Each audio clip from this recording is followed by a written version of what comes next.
بعض بچے بڑے ضدی ہوتے ہیں اور ان کی سوچ بڑی عجیب سی ہوتی ہے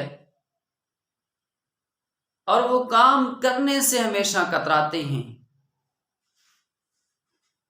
ایک بچہ تھا، لطیفہ ہے، آج آپ کو سنا دیتا ہوں۔ چلو آج ایک لطیفہ ہی صحیح۔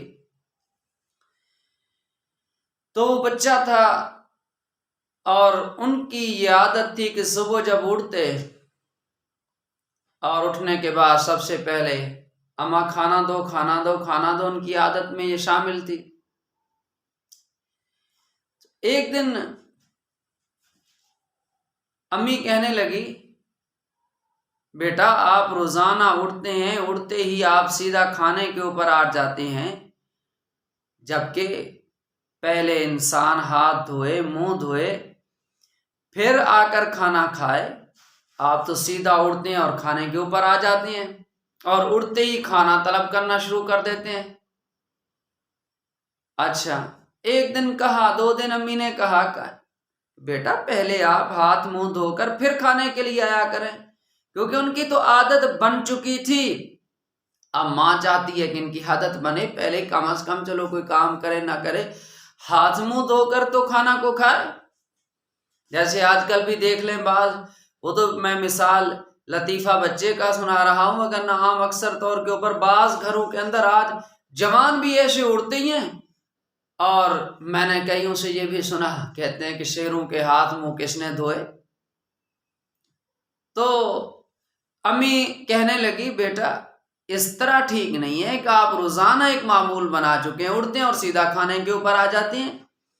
اور پھر ترغیب دینے لگی، بیٹا دیکھیں ہاتھ منہ دھونا، وضو کرنا یہ سنت ہے، کھانا کھانے سے پہلے بسم اللہ الرحمن الرحیم پڑھنا سنت ہے۔ چند دن تک تو وہ سنتا رہا۔ اب پہلے امی نے شروع میں ان کو کہا نہیں، ان کی عادت بن گئی۔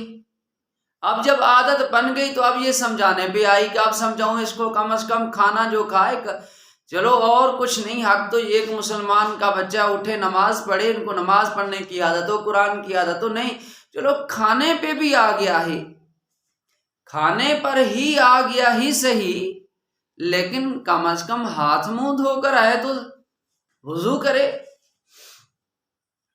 جب بار بار وہ ترغیب دیتی رہی، ایک دن بچہ اپنے مزاج میں تنگ پڑ گیا کہ مجھے روزانہ میری امی کیا کہتی ہے کہ ہاتھ منہ دھوئیں ہاتھ منہ دھوئیں۔ کہنے لگی، بیٹا اتنے دن ہو گئے، بار بار آپ کو کہتی ہوں، لیکن آج کے بعد آپ کو میں کھانا نہیں دوں گی جب تک آپ ہاتھ منہ نہیں دھوئیں گے۔ تو بچے نے دیکھا کہ اب تو کھانا بھی بند ہو رہا ہے، کہنے لگا، اماں ایک بات سنیں، مجھے 2 میں سے ایک کام بتائیں، میں نے ہاتھ دھونے یا منہ دھونا ہے؟ تو اب ماں بھی ازمائش میں پڑ گئی، اس کو ہاتھ کے لیے کہوں منہ کے لیے کہوں، کیونکہ اتنے دن تو ہو گئے ترغیب دیتے سمجھاتے، آج اگر یہ اس بات پہ آمادہ بھی ہوا تو بڑا عجیب سا سوال کر دیا کہ میں نے ہاتھ دھونے یا منہ دھونا ہے۔ آخر اس نے کہا، بیٹا اس کے دل میں جو خیال آیا، جو اس نے سوچا، فیصلہ کیا، سوچ یہ آئی، اس کو منہ کے لیے کہتی ہوں اس لیے سازر ہے، جب منہ کو دھوئے گا چلو میں ہاتھ میں پانی لے گا، منہ کی طرف لے جائے گا، اس کے ہاتھ بھی دھل جائیں گے، منہ بھی دھل جائے گا۔ اپنی طرف سے تو ماں نے بڑی سمجھداری کے ساتھ فیصلہ کر کے کہنے لگی، بیٹا منہ تو دھو کر آیا کریں چلو۔ کہتا ہے، ماں جی ٹھیک ہے، آج کے بعد میں کھانے کے اوپر جب آؤں گا اپنا منہ دھو کر آؤں گا۔ کہنے لگا ٹھیک۔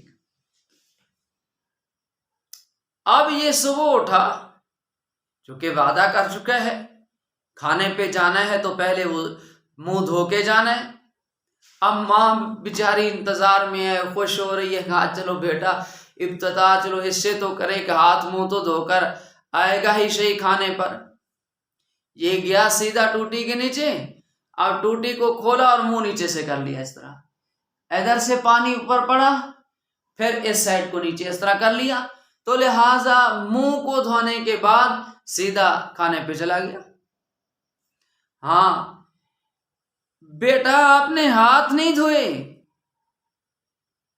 تو کہنے لگا اماں جی آپ سے میں نے پہلے ہی پوچھا ہے ہاتھ دھونے یا منہ؟ آپ نے تو کہا کہ منہ ہی دھونا ہے، تو میں منہ دھو کر آیا ہوں. جو وعدہ میں نے آپ سے کیا اس کو تو میں نے پورا کر دیا ہے. ایسے بچے بھی ہوتے ہیں جو اپنی سوچ پر اپنے ضد پہ قائم رہتے ہیں، لیکن بچوں کی تربیت دین اسلام کے مطابق یہ والدین کی ذمہ داری میں شامل ہے. اللہ نے اولاد جیسی نعمت دی ہے تو ان کی تربیت بھی دین اسلام کے مطابق ہم کریں، یہ ہماری ذمہ داری میں ہے، اور قیامت کے دن اس کے بارے میں ہم سے سوال ہوگا.